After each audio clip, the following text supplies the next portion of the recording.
Bonjour tout le monde, merci de vous avoir connecté aujourd'hui. Moi, c'est Ariel Poriles avec Riveri.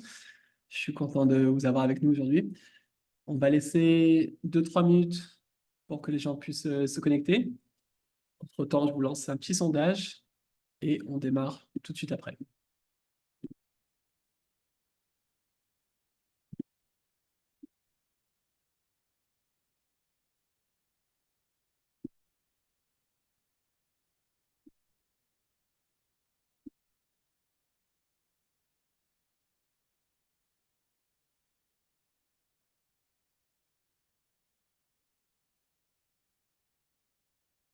Mais on touchera les réponses plus tard pendant ce webinaire.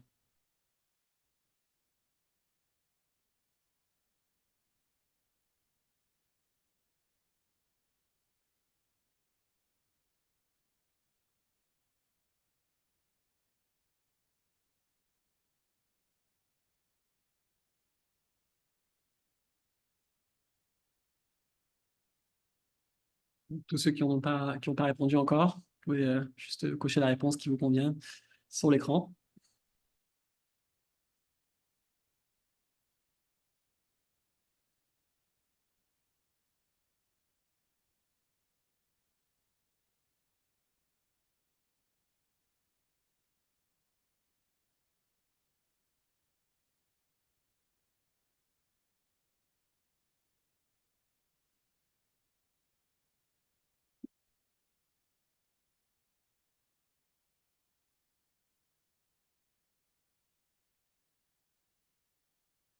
Ok, une dernière petite minute pour le sondage et on démarre.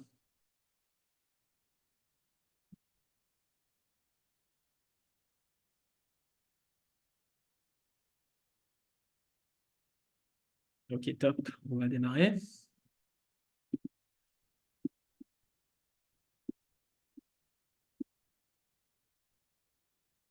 Très bien, donc bonjour tout le monde.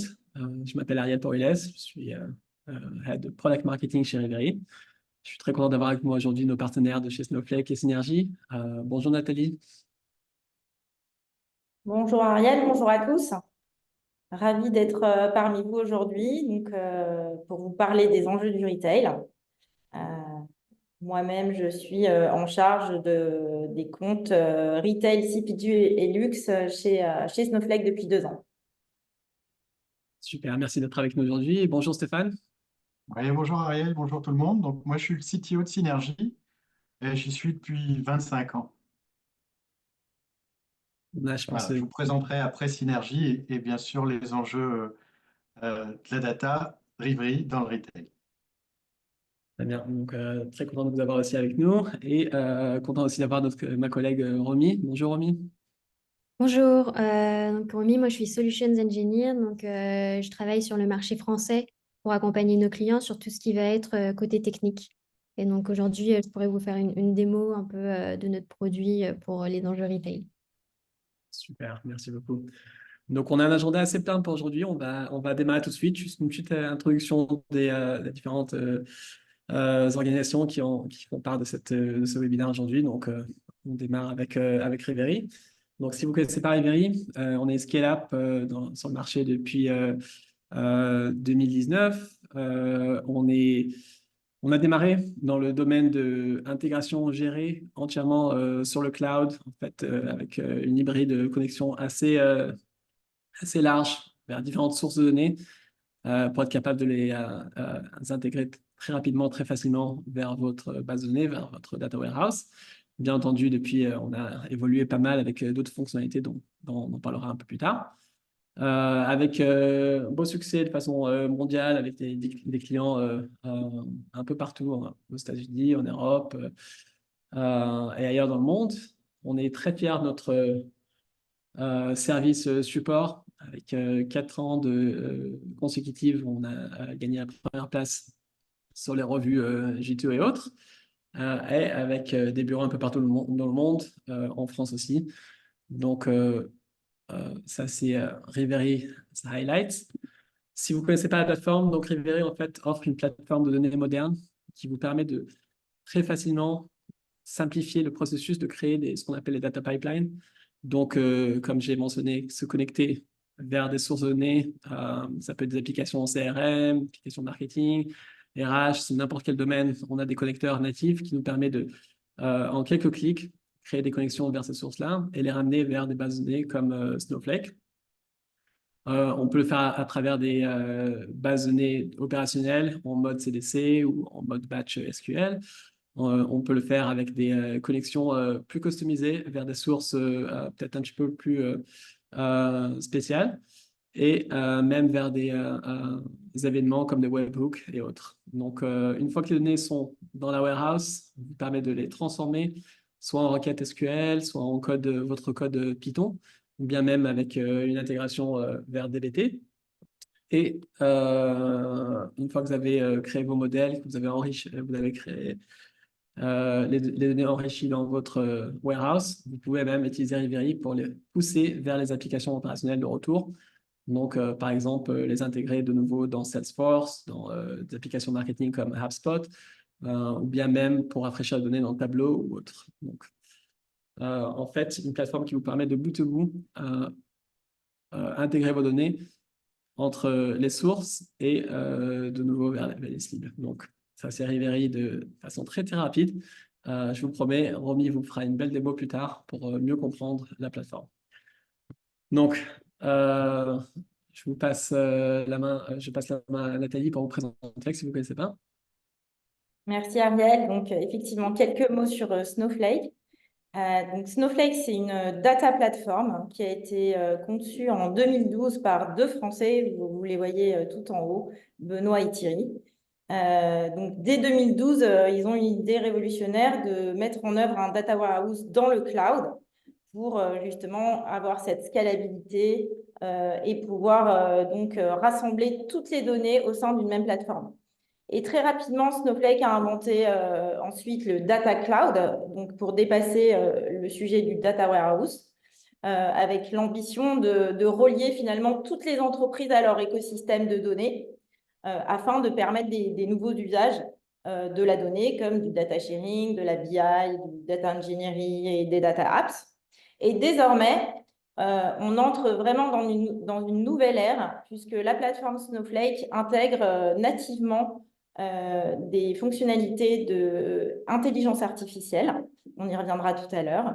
Et justement, vous voyez un autre visage en bas à droite de ce slide. C'est le visage de notre nouveau CEO qui vient d'arriver donc en tant que CEO en février, qui vient d'être nommé pardon, en février en tant que CEO de Snowflake, qui s'appelle Sridhar Ramaswamy. Et donc, lui, justement, il a un passé très AI. Et donc, on est vraiment dans une nouvelle ère pour prendre ce virage. Quelques chiffres. Snowflake, aujourd'hui, c'est 2,6 milliards de revenus. C'est 9 500 clients et environ 7 000 employés. Donc, voilà quelques mots, mais on va approfondir tout à l'heure. Je laisse la parole à Stéphane. Ouais, merci Nathalie. Donc, je vais faire très rapide, hein, mais au moins que vous ayez une idée de qui est Synergie. Donc, nous sommes une ESN spécialisée dans la data. On n'a toujours fait que de la data. On accompagne plus de 200 clients. Et on a une particularité, c'est qu'on noue des partenariats avec des éditeurs qui nous semblent les plus intéressants et les plus innovants. Donc, on est partenaire de Snowflake depuis 2018, hein, au tout début de leur arrivée en France. On a signé les premiers clients. Et on est partenaire de Rivery, une solution auquel on croit, depuis 2 ans maintenant. Donc, on accompagne nos clients sur toute la chaîne, hein, la data intégration, la data analyse, la data science et la partie data gouvernance. Pour les clients qui ont besoin d'être accompagnés dans l'aide au choix d'une nouvelle architecture ou de nouveaux outils, nous avons une offre qu'on appelle Data Lab, ce qui permet en peu de temps de tester des cas d'usage avec eux pour qu'ils se fassent une ambition, une conviction sur les outils à mettre en place. Voilà, merci Ariel. Super, merci beaucoup. Donc, très content de vous avoir encore une fois avec nous aujourd'hui. On démarre avec un agenda assez plein pour ce webinaire. Donc, on va commencer avec Nathalie qui va nous présenter un peu les défis majeurs du retail auxquels le data pour répondre. Après, ce sera Stéphane et moi-même qui vont prendre la main pour présenter un peu les stratégies qu'on a vues sur le marché qui pour nous représente une stratégie data gagnante. Et on terminera sur une démo de la part de Romy qui va vous présenter comment on peut packager tout ça sous une plateforme moderne. N'hésitez pas entre-temps de poser vos questions sur la plateforme du webinaire Zoom. On est là pour les répondre. On va essayer de répondre au fur et à mesure. Et bien entendu, à la fin du webinaire aussi, à l'oral. Et pour ceux qui ont déjà posé cette question, donc ce webinaire est enregistré. On va vous envoyer le lien juste après la vidéo, juste après que le webinaire se termine. Donc, on va démarrer avec Nathalie. Absolument. Donc, l'idée, c'est de vous partager effectivement quels sont les enjeux clés auxquels le secteur du retail, du consumer goods et du luxe font face aujourd'hui. Alors, finalement, moi, je les résume en 3 grands points. Le premier grand sujet de préoccupation, c'est évidemment l'inflation. L'inflation qui est aujourd'hui en fait le premier sujet de préoccupation des Européens, qui est à 6,5% en 2024. Et donc, c'est un sujet pour s'adapter pour nos retailers, nos consumer goods. Le deuxième grand sujet de préoccupation, c'est le supply chain. C'est comment on va mettre en place des outils des outils et des engines de supply chain qui vont être suffisamment robustes et efficaces pour répondre aux enjeux de croissance, notamment du e-commerce, de l'omnicanalité et des nouveaux services qu'on veut proposer de plus en plus aux clients. Et le troisième gros sujet, évidemment, ça n'a échappé à personne, c'est évidemment les crises géopolitiques que l'on vit depuis quelques années, avec l'Ukraine, avec ce qui se passe au Moyen-Orient et aussi dans certains pays en Afrique. Donc, tout ça fait qu'on doit s'adapter en permanence. Et donc, vous allez voir que ça impacte bien évidemment les données. Ce que je voulais vous partager aussi dans le prochain slide, c'est que en dehors de ces 3 grosses préoccupations, finalement, on se rend compte qu'il y a un certain nombre de silos dans les entreprises qui empêchent finalement la croissance et l'innovation. On voit que, par exemple, à 52%, les gens travaillent en silo, chacun dans leur département. On voit qu'à 25%, ça crée un manque de collaboration pour les retailers. On voit que, par exemple, trouver les bonnes, être capable de mettre en adéquation les bonnes demandes des clients et finalement ce qu'on va produire, c'est compliqué à 37%. C'était juste quelques exemples. Donc, on se rend compte que finalement, on se rend compte que finalement, tout est un sujet de données, puisque en fait, pourquoi il y a tous ces silos-là? Parce qu'en fait, il y a plein d'applications, plein de sources de données, diverses et variées, qui ne cessent finalement, de se diversifier aussi en termes de typologie de données, avec justement les réseaux sociaux, avec les nouveaux services, etc. Et donc, on se rend compte que finalement, tout ça, c'est relié à la donnée. Et que veulent faire finalement les retailers? Les retailers, aujourd'hui, ils ont besoin de proposer une offre et un service qui soit disponible pour leurs clients.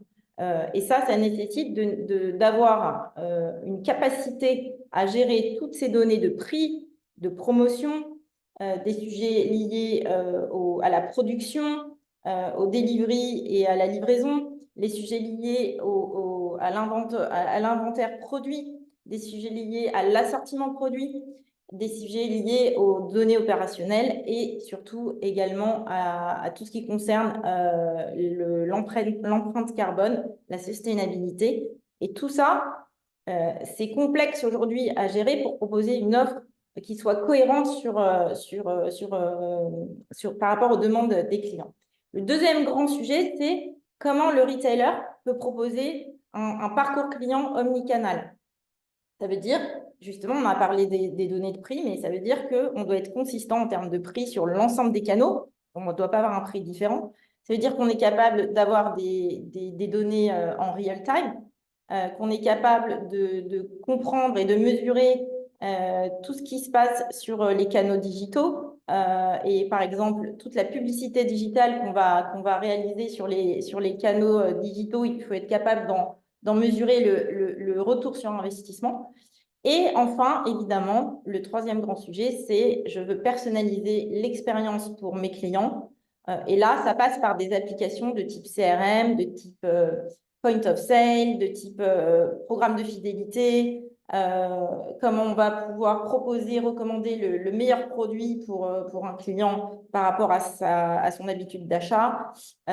Et voilà. Donc, tous ces sujets-là, en fait, on se rend compte qu'à chaque sujet, il y a des applications différentes et des données différentes. Donc, on se rend compte que, en fait, le problème, c'est qu'il y a des tonnes et des tonnes de données différentes et de sources de données différentes qui viennent, par exemple, des objets connectés dans le cycle de supply chain, qui viennent du web, qui viennent des applications donc, traditionnelles comme les ERP, les CRM, les services clients, les applications de finance, etc., les applications de merchandising. Et puis, il y a même des données third party, donc des données qui sont nécessaires pour l'activité des grands distributeurs ou des marques de consommation. Et toutes ces données-là, d'une part, les volumes explosent, et d'autre part, la catégorie des données varie. Donc, on peut avoir des données structurées, des données non structurées, des données semi-structurées, et peut-être demain, on aura des nouveaux types de données. Donc, tout ça, c'est complexe parce que, en général, nos clients ont des systèmes anciens, très, très lourds à maintenir et très variés. Et puis, le troisième sujet, c'est que finalement, on se rend compte que chaque utilisateur va avoir besoin d'accéder à de la donnée et va lui-même définir des nouveaux KPI, faire des nouvelles analyses, etc. Donc, tout ça, ça a un impact sur le business qui crée des problématiques de perte de clients, qui crée des problématiques de baisse de part de marché, qui crée des problématiques de retour sur investissement.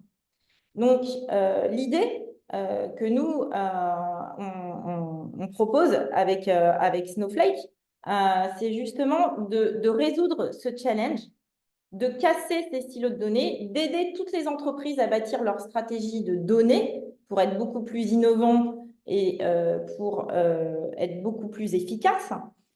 Et donc, ce qu'on va faire, c'est qu'on va aller récupérer toutes les données issues des différentes sources, que ce soit donc ERP, order management, e-commerce, CRM, marketing, planification, etc.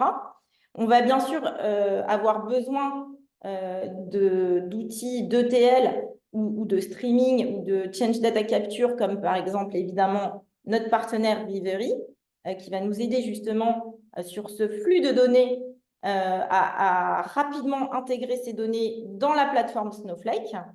Et puis ensuite, on va avoir besoin, donc ça c'est en amont, et puis en aval, on va avoir besoin aussi de reconsommer cette donnée donc avec un certain nombre d'outils, comme par exemple Rivery, pour aller justement proposer des usages et exploiter cette donnée au mieux, soit en faisant de l'intelligence artificielle, soit en faisant de la business intelligence, donc des rapports, des analyses, etc., soit de la data science, comme je viens de le dire, soit en activation marketing, donc à travers des outils de CDP, d'emailing, de services clients, etc., ou carrément dans des data apps qu'on va utiliser, par exemple, directement en magasin ou dans les entrepôts, etc. L'idée, c'est de servir tous les utilisateurs de l'entreprise. Et finalement, la plateforme de data, elle devient un véritable data hub pour donc utiliser toutes les données que l'on récupère et ensuite les reconsommer. Alors, si on va un cran plus loin, effectivement, une fois qu'on a résolu le challenge de rassembler, de centraliser toutes les données d'une entreprise sur une seule et même plateforme, eh bien, l'ambition ultime, c'est d'aller connecter, comme je l'ai dit tout à l'heure, cette entreprise à son écosystème. Donc, son écosystème, ça va être ses fournisseurs, ses partenaires, pourquoi pas ses clients. Mais en plus de connecter cette entreprise, les données de l'entreprise à son écosystème, on va aussi, dans la plateforme Snowflake, pouvoir bénéficier d'un enrichissement de la donnée à travers des solutions tierces qui vont être des solutions technologiques, comme par exemple des solutions sur du marketing avec Braze, ou des solutions beaucoup plus orientées supply avec Blue Yonder, ou d'autres types de solutions sur le pricing dynamique, par exemple, avec PriceSmooth. Et puis, si on veut encore aller plus loin, on peut même récupérer des données dans une marketplace sur des données du marché avec Nielsen, avec des données du climat, avec AccuWeather, etc.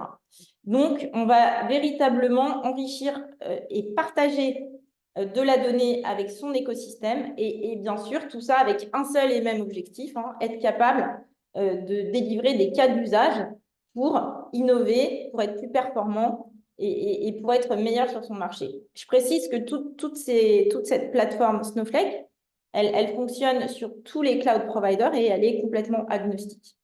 Je parle un peu beaucoup, donc je vais avancer. Le dernier point que je voulais vous signaler, c'est que désormais, non seulement Snowflake, c'est une data platform, mais c'est aussi une AI platform. Et donc, il faut se préparer désormais à utiliser la Gen AI, l'AI. Et donc, Snowflake permet aujourd'hui directement, embarque directement au sein de la plateforme, c'est un seul et même produit, des fonctionnalités d'AI pour faire, par exemple, de l'analyse de texte. Par exemple, on va analyser des tickets de caisse, on va analyser des revues, des sentiment analysis, etc. On peut faire aussi, par exemple, des chatbots. Donc, des chatbots pour permettre de diffuser toute la connaissance sur un sujet ou un autre à travers ces chatbots grâce à l'intelligence artificielle. Ça peut être, par exemple, pour un sujet interne sur la partie RH ou pour un sujet plus produit pour les clients. Et puis, bien sûr, la partie conversationnelle data analytics, où là, on va analyser directement des données, mais sans avoir besoin d'être un développeur ou un codeur. Et on va directement découvrir des données en utilisant notre langage naturel pour poser des questions et interroger les données. Alors, ce qui est intéressant, c'est quand on a les données qui sont déjà intégrées dans Snowflake, évidemment, l'AI, elle est nativement beaucoup plus simple à mettre en œuvre. Merci de votre attention et je passe la main à Rivery pour quelques retours concrets, des retours d'expérience concrets. Merci beaucoup, Nathalie. Super intéressant. Je pense que on voit déjà le changement qui est dans les tendances des acheteurs avec le Generative AI et aussi les changements qu'on voit dans le business, comment les retail en interne peuvent améliorer leurs opérations avec Generative AI. Et bien entendu, le Generative AI est bon que si la data par derrière est bonne. Donc, la stratégie data est impérative pour être capable d'exploiter ces opportunités-là. Donc, on va démarrer avec trois domaines, je dirais même plus que retour d'expérience. Je pense qu'il y a plusieurs exemples d'expériences différentes aux différents clients, mais trois domaines sur lesquels on définit une stratégie de data gagnante pour être capable d'exploiter les données pour Generative AI et d'autres cas d'usage. Donc, je commence avec le premier point, qui est en fait un point qui paraît peut-être tout bête, mais sans ça, Generative AI et d'autres analyses des données ne peuvent pas fonctionner. Et en fait, c'est le besoin d'être capable d'intégrer toutes sortes de données, pas que les données classiques des finances ou des ventes, mais toutes sortes de données pour être capable de les mettre en place pour les différents cas d'usage et de faire de façon rapide et simple. Si on a besoin d'une armée de data engineers pour être capable de ramasser ces données-là, on a du mal à en fait créer un scale ou monter en expérience avec différents besoins du business. Et donc, je vous présente quelques exemples de ce que nos clients ont fait avec Rivery. Le premier exemple, c'est une compagnie qui s'appelle Lucy & Yak, qui est dans le domaine de Sustainable and Ethical Fashion. au UK. Ils ont plusieurs magasins et des opérations en ligne. Ils font du e-commerce, ils livrent de façon mondiale. Et c'est une marque qui joue bien avec la nouvelle génération, qui s'attend à ce genre d'expérience que le Generative AI peut proposer. Donc, ils s'attendent au fait que l'expérience d'achat soit personnalisée, qui leur permette de se rassurer que non seulement ce qu'ils achètent convient avec leurs valeurs et avec leur expérience et leur choix personnel, mais aussi que ça se fasse de façon assez ligne. Donc, le premier exemple que je vous présente avec Lucignac, c'était le besoin d'être capable d'intégrer non seulement leurs données e-commerce à partir de Shopify dans le cas de Lucignac.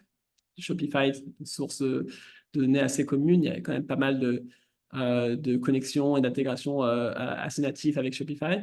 Mais le besoin de rassembler ces données-là avec d'autres réseaux, d'autres applications. Dans ce cas-là, une application qui s'appelle PeopleVox qui permet à Lucignac de gérer leur stock. Mais pour avoir une vision complète de leur stock avec leur vente et de créer un plan semaine par semaine sur les différents produits qu'ils doivent produire, livrer au magasin ou livrer aux clients, il y avait besoin de retirer ces données de PeopleVox et les intégrer avec Shopify. Le problème, c'est que PeopleVox n'est pas une application aussi commune comme Shopify. S'intégrer avec PeopleVox demande non seulement d'être capable d'interroger les API, mais aussi des API du style SOAP et non REST. Donc, un peu plus compliqué, plus de besoins techniques. Et en fait, ce besoin-là a été résolu avec un connecteur dans Rivery de façon customisée qui permet de utiliser l'infrastructure que Rivery gère par derrière.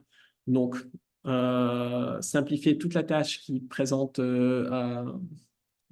la structure de la connexion et en même temps être capable d'utiliser les autres éléments de la plateforme pour gérer la connexion, voir que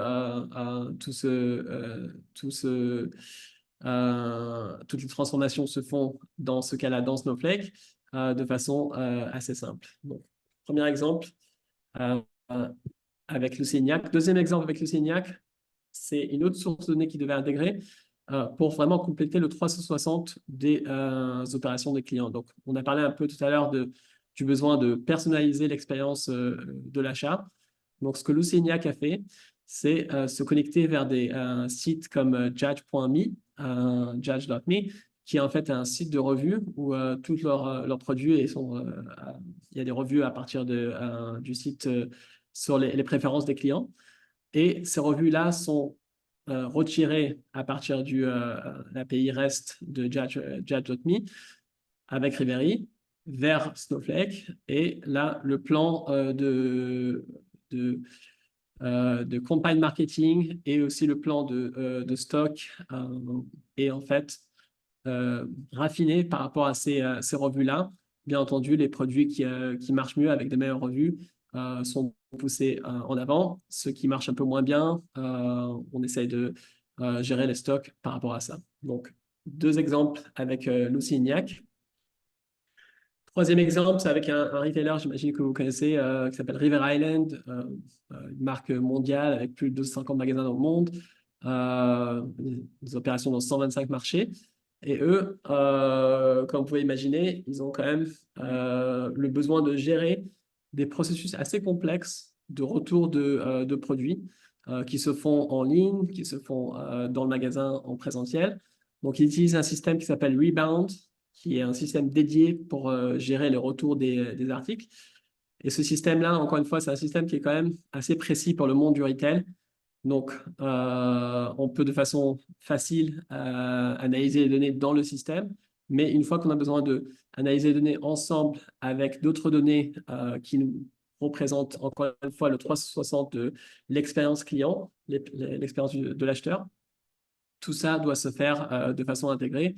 Et là, encore une fois, ils ont utilisé Rivery pour créer une connexion vers application Rebound avec la connexion qui s'appelle Custom Connection REST API dans Rivery.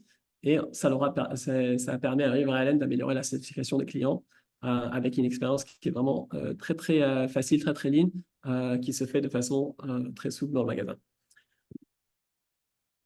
Dernier exemple que je vous présente sur l'intégration des données, et je pense que Romy va vous montrer plus en détail pendant la démo comment ça se fait en réalité. Mais c'est un exemple qu'on voit de plus en plus. On a parlé un peu des tendances des acheteurs qui demandent à avoir des produits qui sont une expérience d'achat qui est non seulement personnalisée, mais aussi les produits qui sont personnalisés. Donc, ce qu'on est en train de voir sur le marché, c'est des différents retailers, par exemple Il Maquillage à New York, qui ont créé d'autres marques qui appartiennent à la maison mère, mais qui sont brandées différemment pour effectivement offrir aux clients des produits qui sont entièrement personnalisés. Donc, par exemple, Il Maquillage ont créé une marque qui s'appelle Spoiled Child, qui permet, par exemple, de créer un rouge à lèvres qui nous convient à nous de façon personnelle. Bien entendu, toutes ces marques-là ont beaucoup de campagnes marketing qui se font sur les différents réseaux sociaux. Ça peut être sur Facebook, ça peut être sur Twitter, sur Pinterest, Snapchat, TikTok, etc. Toutes ces campagnes marketing-là ont des budgets assez importants par derrière. Et pour les optimiser, on a besoin d'être capable de non seulement voir les résultats campagne par campagne dans le réseau social, mais aussi les comparer à travers des réseaux sociaux et de voir quels réseaux sociaux pour quelle campagne marche le mieux. Comme je l'ai dit il y a quelques moments, Romy vous présentera dans quelques instants une démo précise de comment ça marche. Donc voilà quelques exemples de pourquoi on a besoin de vraiment être capable d'intégrer les données de façon non seulement rapide, mais aussi simple pour qu'on puisse effectivement accommoder de plus en plus de sources de données. On a commencé ce webinaire avec un petit sondage sur le nombre de sources de données que vous avez. Et je peux vous dire que 45% de ceux qui ont répondu au sondage ont répondu qu'ils ont plus de 15 sources de données qu'ils doivent intégrer dans le business. Ce n'est pas étonnant parce qu'en fait, on sait qu'en moyenne, une organisation de taille moyenne a 40 sources de données et des entreprises ont plus de 400 sources à gérer à l'interne. Donc, vous pouvez imaginer le scale qu'on a et ça va juste augmenter de plus en plus avec les nouveaux cas d'usage qu'on a sur Generative AI. Je passe la main à Stéphane pour parler un peu de ces cas-là. Merci Ariel. Alors, je vais commencer par partager mon écran. J'espère que tout le monde voit bien mon écran et m'entend bien. Donc, on va traiter de deux sujets ensemble. Le premier qu'on va voir ensemble, c'est la partie temps réel, et qui est vraiment fondamentale de mettre en place dans le retail. Le retail n'est pas un métier facile, c'est un métier où il faut être réactif, il faut pouvoir prendre les bonnes décisions et idéalement prendre des décisions avec des données fraîches et des données à jour. Donc, dans ce que Rivry propose, un des points sur lequel je vais insister à l'instant, c'est la partie CDC, réplication CDC. Alors CDC, ça ne parle peut-être pas à tout le monde. Qu'est-ce que ça veut dire CDC? Ça veut dire Change Data Capture, capture des changements de données. C'est un mécanisme technique qui va permettre de répliquer automatiquement les données d'une base vers une autre. Donc, et ça, on continue. C'est pour ça qu'on parle de temps réel, c'est que cette réplication se fait en continu. Donc, des ventes qui ont lieu à l'instant, dans votre système analytique, vous les aurez quelques secondes, voire quelques minutes après. C'est l'inverse du batch qui est traditionnel dans les entreprises. En mode batch, vous avez des données qui sont à J-1. Donc, le matin, vous avez les données de la veille. Dans la journée, vous n'avez aucune mise à jour. Là, le CDC permet de mettre à jour ces données en temps réel parce qu'ils ont un très faible impact sur les données sources. Les données sources, c'est votre base de prod, c'est vos tickets de caisse, c'est vos caisses, c'est votre système de logistique. Donc, évidemment, il est très important d'avoir un très faible impact. Et ces mécanismes-là, Rivry est capable de mettre à jour les données dans un système cible avec une très faible latence, très peu d'impact, et en plus, c'est très facile à mettre en place. Et vous pouvez donc prendre des décisions avec des données qui sont à jour et en temps réel. Alors, quelques exemples. Alors, il y a plein d'exemples. Je vais citer des exemples que j'ai retirés de 2 clients. Donc, premier client tape à l'œil qui vend des vêtements pour enfants. Donc, ils étaient en mode batch il y a quelques années. Maintenant, ils ont des ventes des tickets de caisse et venant du site web qui sont maintenant alimentés en temps réel. Ça leur permet plein de choses. Par exemple, les magasins de se comparer entre eux en cours de journée. Ça peut leur permettre, par exemple, à 14 heures, de voir les produits qui cartonnent, hein, et se dire, bah, tiens, j'arrive pas à vendre autant. Est-ce que je dois pas changer ma mise en avant dans mon magasin ou faire des ajustements? Donc, ils arrivent maintenant dans l'après-midi à faire des changements qui vont améliorer les ventes. Ça peut être mieux gérer ses promotions en voyant le résultat des premiers retours. Ça peut être chez certains clients de faire des calculs de réappro plusieurs fois par jour pour anticiper les demandes et les besoins dans les entrepôts et dans les magasins. Et ça peut aussi, ben, dans vos sites web, avoir une meilleure satisfaction client parce que vous avez des stocks à jour et vous ne risquez pas de dire à un client, oui, oui, c'est bon, le produit est disponible alors que finalement, il ne l'est pas euh, parce qu'on s'est décidé sur des données qui n'étaient pas à jour. Alors ça, c'est les quelques exemples d'avantages pour le business. C'est aussi des avantages et du confort pour l'informatique. Donc, auparavant, les données se mettaient à jour au petit matin. Donc, s'il y avait un souci, s'il y avait un problème dans la chaîne d'alimentation, bah, ces soucis-là avaient lieu à 4 heures, 5 heures, 6 heures du matin. Et vous aviez des équipes qui étaient sur le pont très tôt pour essayer de corriger le problème le plus rapidement possible et avoir des données qui sont à jour pour leurs utilisateurs, bah, pas trop tard. Donc là, ces soucis-là sont terminés. Maintenant, vous avez les bases de données qui se mettent constamment à jour. Donc, s'il y a un souci, ben, ce n'est pas en pleine nuit ou au petit matin, ça peut se faire pendant la journée. C'est là où il y a les plus gros chargements finalement. Et donc, on est en pleine journée. S'il y a un souci, on est là pour le corriger. Et si on doit faire une reprise d'historique, ben, ce n'est pas une journée qu'on a de retard, c'est quelques minutes ou quelques heures. Donc, même pour l'IT, l'informatique, c'est plus de confort. Autre petit exemple de l'intérêt du temps réel, c'est Kiloutou. Alors, Kiloutou travaille avec une entreprise qui s'appelle PriceMove pour les aider à définir les prix, un petit peu comme dans les avions, hein. On voit bien qu'ils adaptent les prix régulièrement pour s'adapter aux demandes. Est-ce que l'avion est plein, pas plein? Est-ce qu'on est en retard sur les réservations habituelles? Pour obtenir le meilleur prix possible, à la fois le prix le plus élevé, mais aussi avoir les avions les plus pleins possibles. Hein, Kiloutou est dans un petit peu la même logique. Donc, il récupère des données de vente, les stocks, éventuellement les données de la concurrence. Auparavant, cet ajustement des prix était réalisé l'après-midi sur des données de la veille. Donc, ça pouvait être mis en place le lendemain avec presque 2 jours de retard. Aujourd'hui, c'est mis à jour en temps réel et ce calcul de l'optimisation des prix se fait plusieurs fois par jour. Donc, s'il y a une grosse demande dans la journée, le matin, par exemple, de climatiseurs parce qu'il fait 35 degrés, hein, ils peuvent ajuster les prix immédiatement en voyant que les stocks diminuent, en faisant des prévisions et en adaptant les prix à la demande réelle.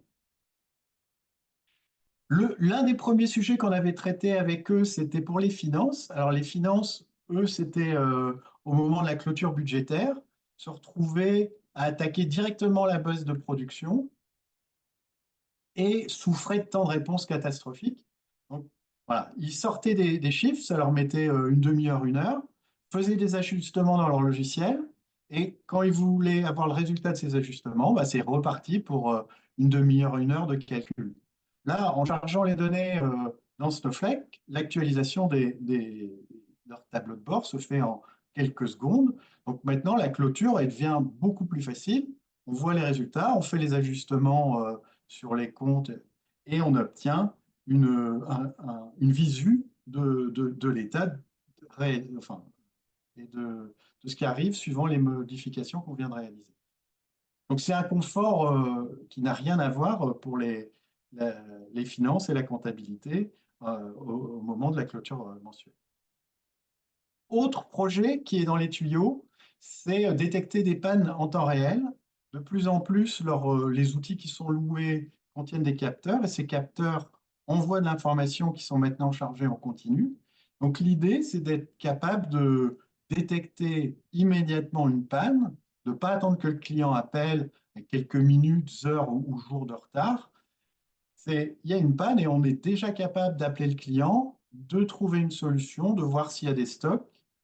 Ça améliore la satisfaction du client, évidemment. On est proactif, on lui trouve une solution rapidement et ça améliore la facturation puisque l'arrêt du matériel est beaucoup plus court.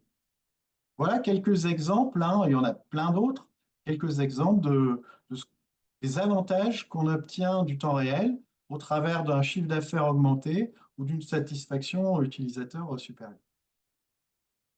Alors, le deuxième sujet que je veux vous présenter, hein, c'est tout l'intérêt de mettre en place une plateforme data moderne.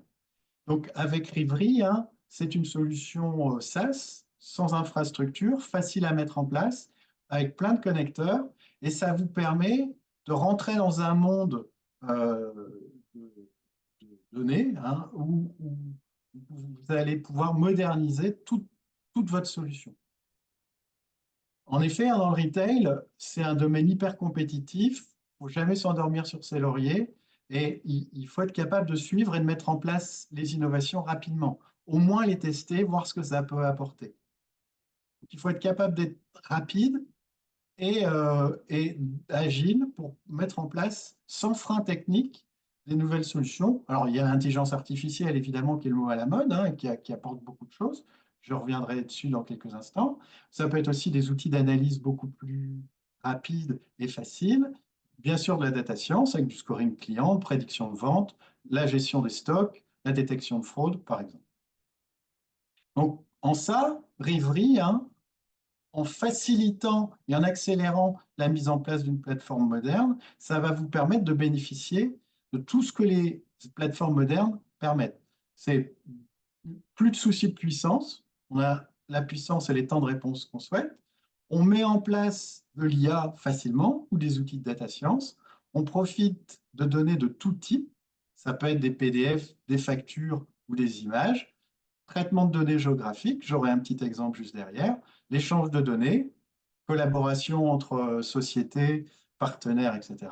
Et puis aussi agilité, hein, avec une plateforme qui réclame moins d'administration, moins de temps sur la partie technique. On peut vraiment passer 100% de son temps sur la partie projet. Alors, quelques exemples de ce que ça peut apporter, une plateforme moderne. Alors, il y en a un tout bête, mais qui est très important, sans quoi certains projets seraient bloqués, c'est tout simplement les performances. Alors, un exemple chez Mondial Relay, où sur un même document, entre une plateforme SQL Server précédente et la mise en place d'une base comme Snowflake, on avait des temps de traitement des données radicalement différents. Ou chez Nocibé, où les tests avaient été réalisés avec, principalement pour le marketing au début, où on leur a facilité les usages, le croisement de données et les analyses, avec des temps qui, là, n'avaient rien à voir avec Oracle. L'autre sujet important, c'est on a maintenant des équipes des fois différentes pour la BI, l'analytique et la data, les data scientists. Chez Tape à l'œil, auparavant, c'était deux plateformes, et des plateformes complexes en plus à maintenir. L'équipe data qui récupérait des fichiers semi-structurés avec les données du site web, qui stockait ça sur Spark, et l'équipe BI qui avait un dataware traditionnel exploité avec du business object et une base Sybase IQ. Donc vous vous retrouviez avec deux équipes, deux plateformes data complexes à gérer et des gens qui devaient échanger des données entre eux pour pouvoir collaborer et avoir une vision complète du client, des produits, etc. Donc avec la mise en place d'une base et d'un environnement unique sur Snowflake, vous avez pu mettre en place tous les cas d'usage au même endroit, ce qui fait gagner du temps, ce qui garantit une qualité des données supérieure, parce que vous n'avez pas de doublons, vous n'avez pas de transfert de données. Et un autre point aussi qui a été constaté, c'était une meilleure collaboration avec les équipes.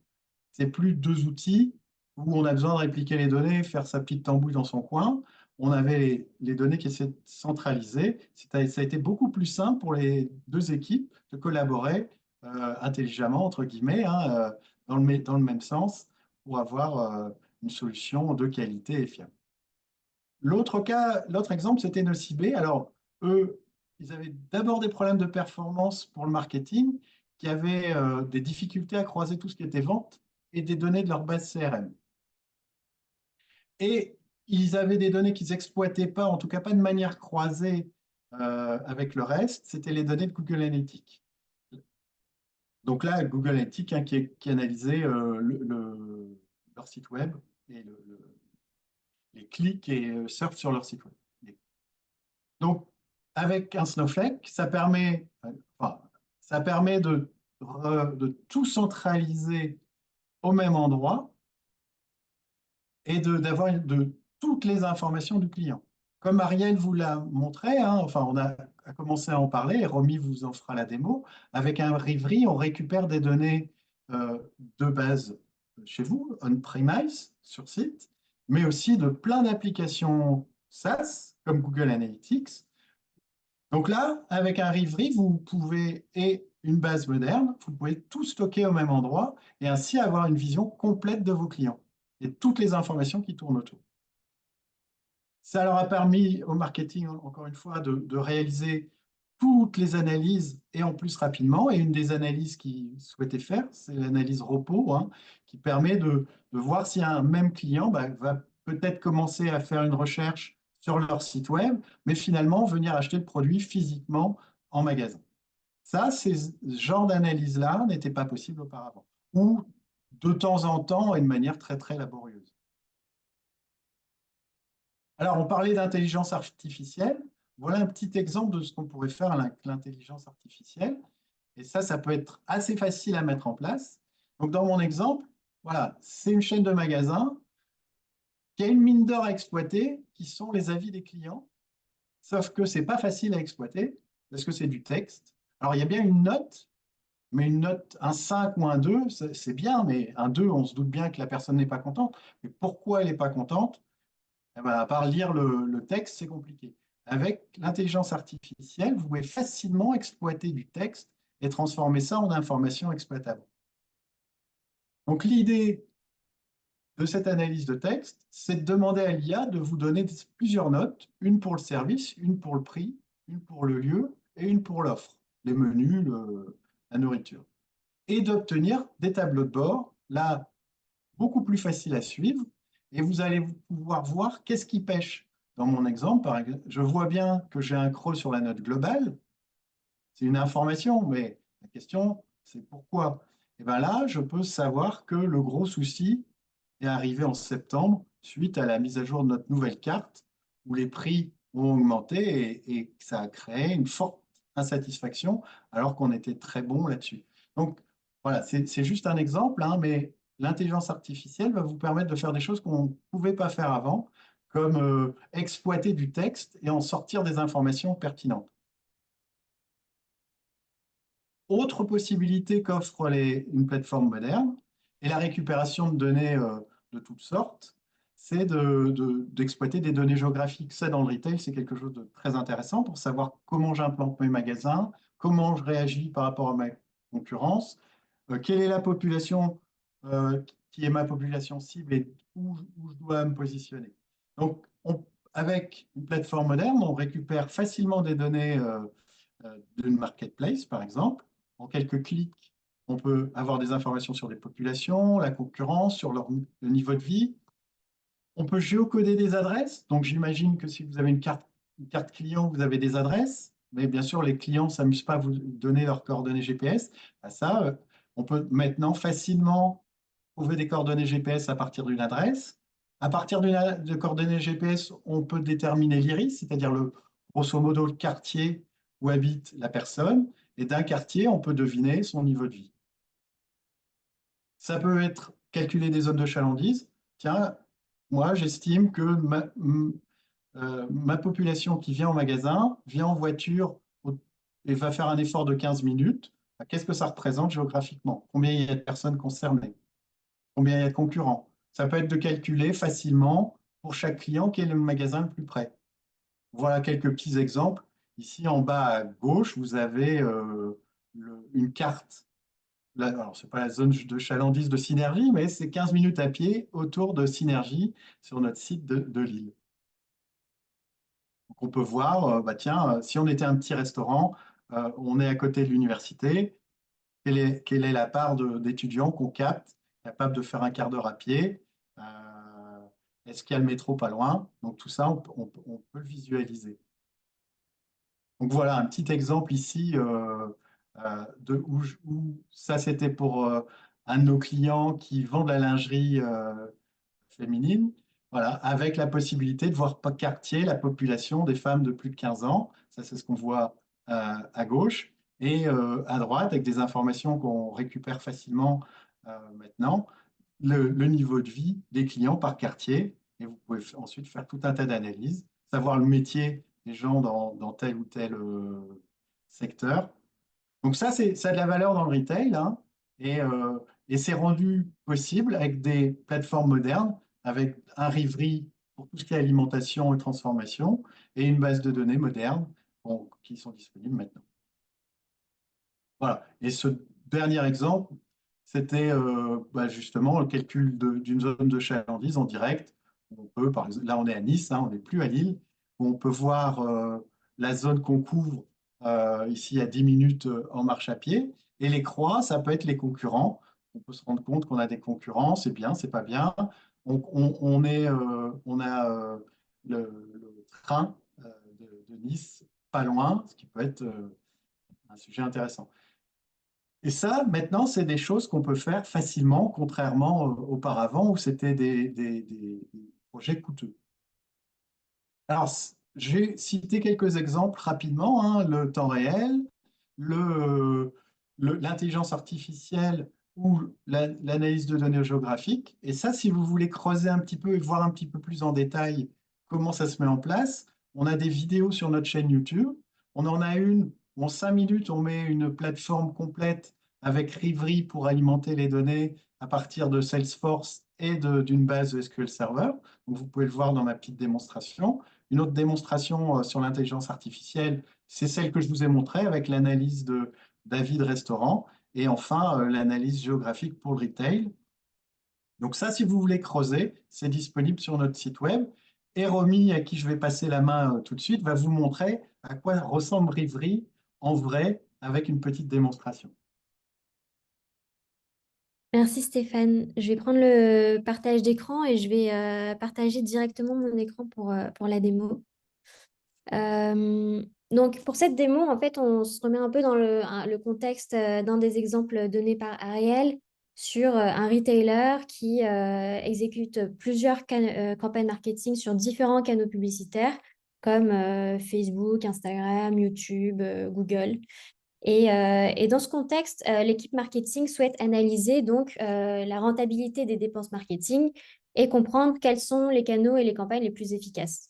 Donc, chaque outil, que ce soit Facebook, Google, YouTube, fournit ses propres tableaux de bord sur leur propre interface avec des statistiques et certaines métriques. Mais ce que l'équipe souhaite faire, c'est croiser ces données et avoir un unique tableau de bord qui leur permet de comparer différents canaux entre eux.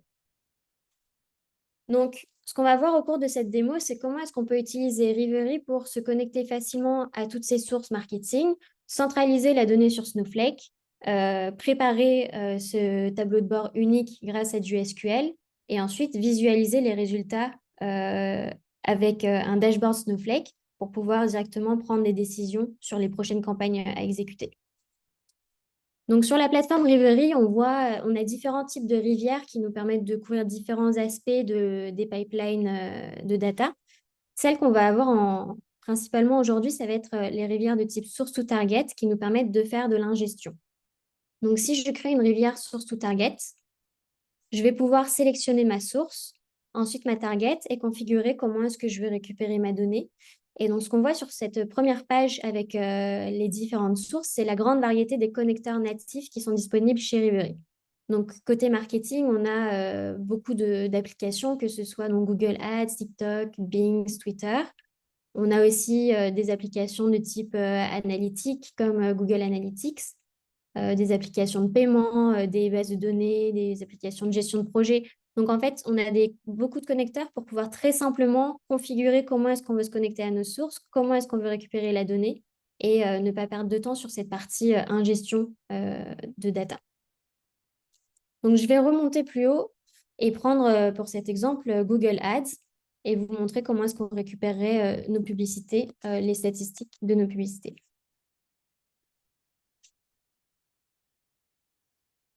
Donc, la première étape, ça va être de choisir une connexion. Donc, j'en ai une déjà. Quand on crée une nouvelle connexion, c'est très simple. On peut se connecter directement via une pop-up directement sur Google.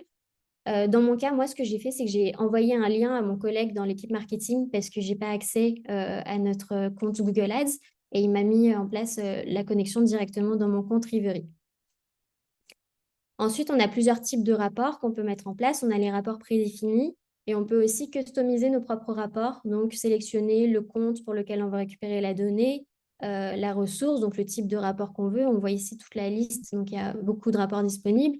Et ensuite, choisir les champs, la méthode d'extraction si on veut faire de l'incrémental. Donc, ce que je vais faire pour cette démo, c'est prendre un rapport prédéfini pour que plus rapidement, on ait déjà un échantillon de la donnée et qu'on puisse la visualiser. Dans mon deuxième onglet, donc Target, ici, je vais pouvoir choisir ma destination. Et donc, pour cette démo, on va se connecter à Snowflake.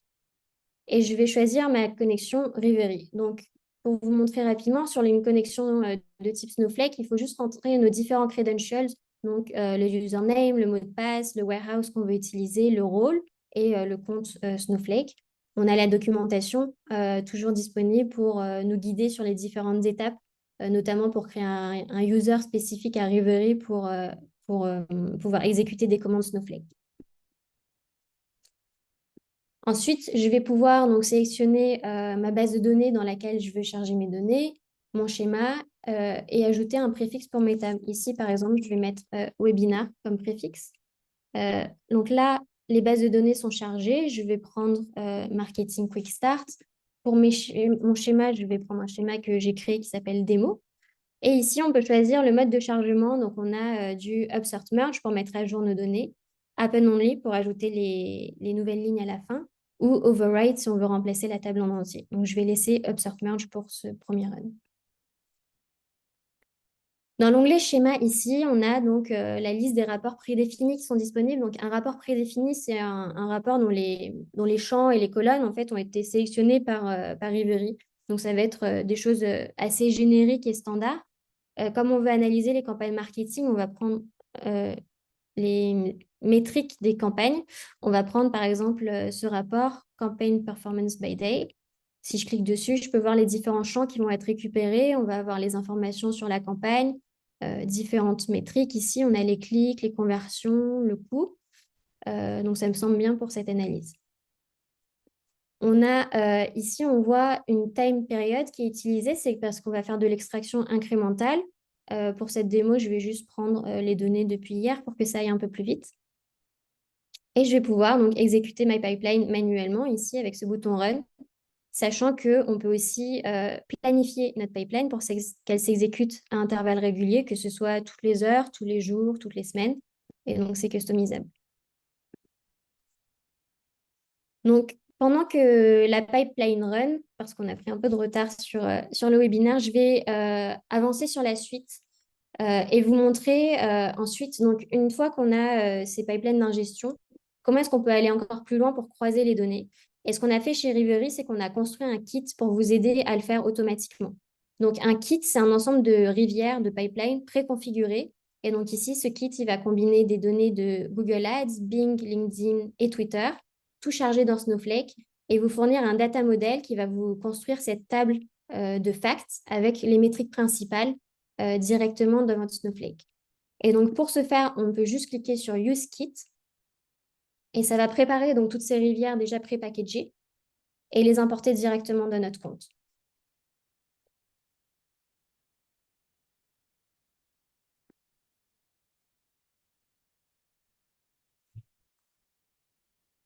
Donc ici, on peut voir que notre pipeline Google Ads vers Snowflake s'est bien exécuté. Donc, je vais télécharger le kit avant de passer à la suite. Donc ici, je peux skipper ou alors je peux choisir mes connexions directement et ça va importer les rivières avec les bonnes connexions. Je vais skipper pour vous montrer le résultat et aller un peu plus rapidement. Donc notre pipeline Google Ads vers Snowflake, c'est bien exécuté. Donc maintenant, je peux me connecter dans Snowflake et voir, donc ici, je vais rafraîchir, dans ma base de données Marketing Quick Start, dans le schéma démo, je peux voir ma table donc, qui a été bien créée, Webinar, Google Ads, Campaign Performance. On voit ici donc, les différentes colonnes qui ont été créées, qui sont bien conformes avec le schéma qu'on avait vu. Et on a nos données qui sont directement disponibles. Donc, le kit a été téléchargé et si je clique sur View Rivers, je vais pouvoir voir donc, les différentes pipelines qui ont été importées dans mon compte. Et donc, ce qui va être intéressant avec ce kit, c'est que non seulement il va nous donner, donc ici, c'est des pipelines d'ingestion préconfigurés, mais aussi une logique master qui va nous construire notre table de facts. Donc, si je clique sur cette logic river, ici, je vois les différentes étapes d'exécution. On a une première étape qui va exécuter une rivière pour les données de Twitter, une rivière pour les données de Facebook, de Bing, LinkedIn et Google Ads. Et ensuite, ici, on voit une étape de transformation qui va venir standardiser les différents champs et mettre à plat et faire une union entre les différentes sources. Donc ici, on a les données de Facebook, les données de Google, de LinkedIn. Et donc la requête SQL, elle est écrite en clair. Je peux l'éditer si jamais je veux la modifier. Et ce qu'elle va faire, c'est qu'elle va venir créer cette table de All Channels Fact Table. Donc ce que j'ai fait avant le webinaire, c'est que j'ai exécuté ce kit. Et donc on peut voir ici les différentes tables, par exemple pour les données Bing, pour les données Facebook, les données Google. Et dans ce schéma-là, on a la table finale qui s'appelle All Channels Fact Table avec toutes les données à plat, avec la source, l'advertiser et les différentes métriques. Et à partir de cette table de fait qui est agrégée, je vais pouvoir construire un dashboard directement dans Snowflake pour pouvoir visualiser donc, les métriques de mes différentes campagnes. Et ce qu'on peut voir ici, par exemple, c'est que donc, j'ai beaucoup d'impressions et de clics sur mes canaux qui sont Facebook et Instagram, ce qui est assez en lien avec les dépenses. On peut voir les clics par channel au cours du temps et ainsi pouvoir prendre des décisions plus facilement pour pouvoir décider sur les prochaines campagnes à exécuter. Donc, on a un peu dépassé, désolé, et ça a été assez rapide, mais l'idée, c'était de vous montrer comment est-ce qu'en quelques clics, on peut mettre en place des pipelines d'ingestion et transformer notre donnée dans Snowflake, la visualiser avec des dashboards interactifs directement dans Snowflake, sachant qu'on peut filtrer, il y a beaucoup de fonctionnalités disponibles. Et ensuite, on a vu donc ici comment est-ce qu'on croise des données marketing, mais ce qu'on peut faire pour aller encore plus loin, c'est ensuite croiser avec des données produits qui peuvent être, elles, sur des bases de données. Et c'est aussi des données qu'on va pouvoir importer dans notre Snowflake pour pouvoir faire des analyses encore plus poussées. Si vous avez des questions, n'hésitez pas à les poser dans le Q&A pour ceux qui ont encore quelques minutes. Et je vais repasser la main à Ariel. Merci beaucoup, Romy, pour cette super démo. Je sais que c'était très rapide, mais il y a beaucoup de défis dans Retail, donc j'espère que cette démo vous a aidé pour comprendre un peu mieux comment on peut résoudre quelques-uns de ces défis. Donc, juste pour terminer rapidement, merci pour ceux qui sont restés avec nous. Donc, attendez une seconde. Je prends notre presse. Et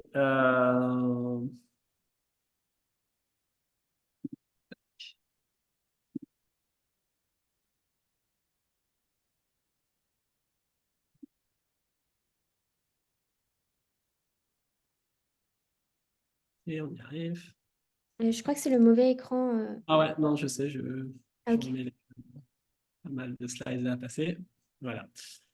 Ok, donc juste pour terminer, on a quelques événements de prévus.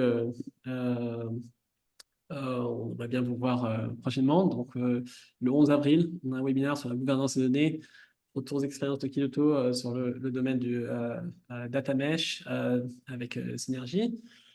On est très content de vous avoir avec nous à Bercy le 24 avril pour un after work avec notre série de Découvrir le plaisir de donner. Et plus tard, en mai, en octobre, encore deux autres événements, un hackathon Snowflake Retail avec Synergy. Et le 1er octobre, le Data Cloud World Tour qui sera à Paris pour vous présenter les dernières innovations en matière de données, et bien entendu, dans tout ce qui s'agit de Generative AI. Donc, encore une fois, merci beaucoup à tous ceux qui se sont connectés sur ce webinaire. Merci d'être restés avec nous un peu plus que prévu. On va essayer quand même de prendre quelques questions. Donc, on va démarrer avec la première question. Donc, Romy, je pense que c'est une question pour vous. Et la question est, est-ce qu'on peut avoir une cible de SQL Server? Alors, avec Rivery, on peut s'intégrer à des cibles différentes. Les cibles qu'on va supporter, ça va être, enfin, qu'on va être compatible avec, ça va être principalement les Data Warehouse Cloud, qui sont spécialisés pour tout ce qui va être analytique, comme Snowflake, BigQuery, Databricks. Et SQL Server, on va l'avoir uniquement comme source. Donc, ça va être plutôt une source de données qu'on va venir ingérer dans un Data Warehouse comme Snowflake. Super, merci Romy. Deuxième question, je pense que c'est une question pour vous, Nathalie. Bon, pour tout le monde sur le côté Snowflake. Donc, je crois que la question, c'est en tant que retailer, on a quand même beaucoup de besoins à partir de nos clients de partager les données. Comment est-ce qu'on peut partager les données de façon efficace et facile avec nos clients en externe? Oui, vous voulez dire avec les clients finaux, c'est ça, ou avec d'autres clients, d'autres partenaires? J'imagine que la réponse est toutes les. Bon, vous pouvez répondre à tous les cas parce que je pense que ça n'a pas été précis, mais je pense que. Donc, il y a plusieurs choses. Il y a effectivement au sein de, enfin, lorsqu'on fait partie du data cloud, c'est-à-dire l'Internet des données, c'est-à-dire quand on est un client, par exemple, de Snowflake, on va pouvoir partager des données avec d'autres clients de Snowflake qui sont également clients donc dans le data cloud. D'accord? Ça, c'est la première chose. Après, avec ses clients finaux ou avec ses équipes dans les magasins, etc., on va effectivement pouvoir proposer ce qu'on appelle des data apps et exposer effectivement un certain nombre de données. Donc, on peut imaginer qu'on va exposer des données sur le programme de fidélité pour le client final, on va exposer des données sur les derniers achats, etc. Donc, tout à fait, donc c'est possible à travers des data apps. Ouais, je ne l'ai pas cité, hein, mais le partage de données, c'est un truc ultra intéressant. Et il y a plein de cas d'usage. Ça peut être avec des partenaires. Là, je citais Kiloutou qui partageait des données avec une boîte qui s'appelle PriceMove. Avant, c'était de l'envoi de fichiers, export de fichiers CSV, FTP, et puis récupération et réintégration. Maintenant, euh, Kiloutou est devenu client Snowflake et a partagé ses données, mais c'était à PriceMove de venir les chercher. Ils n'étaient pas clients Snowflake, mais c'était quand même possible. Kiloutou a dit, j'arrête de les partager, je vous fais un partage dans Snowflake et vous venez chercher de la donnée. Donc ça a facilité le boulot de Kiloutou. Et dans un deuxième temps, bah, ça a donné l'idée à PriceMove de aussi devenir client Snowflake pour encore plus facilement partager les données. Et en plus, leur calcul de pricing va beaucoup plus vite dans Snowflake que dans leur outil précédent. On a pour un client que j'ai cité qui est Nocibé. Alors, je ne suis pas sûr qu'il l'ait déjà mis en place. Mais il y a L'Oréal qui est client aussi. Ils aimeraient bien voir les données de vente de leurs propres produits chez Nocibé. Vous imaginez, vous êtes créateur de produits, vous voyez en live si comment se font les ventes de vos produits chez Nocibé. Ça peut vous permettre d'avoir tout de suite les tendances à Noël sans qu'il y ait plusieurs jours de retard ou sans attendre des bons de commande. Voilà. En tout cas, des exemples, ils sont nombreux. Et ça fait gagner un temps phénoménal de partager les données avec un outil comme Snowflake. Un grand avantage, c'est qu'on n'a pas besoin de rebouger les données vers une autre cible. Donc, on peut les garder en même endroit dans Snowflake. Super. Tout à fait. Ok, donc je pense qu'on va répondre aux autres questions par email parce qu'on a quand même dépassé là de 10 minutes. Donc on vous remercie encore une fois d'être resté avec nous sur ce webinaire. Merci tout le monde, merci Nathalie, Stéphane et Romy pour ces super présentations. Et on espère de vous voir au prochain événement. Bonne journée. Merci, bonne journée. Merci à tous, à très bientôt. Au revoir. Au revoir. Au revoir.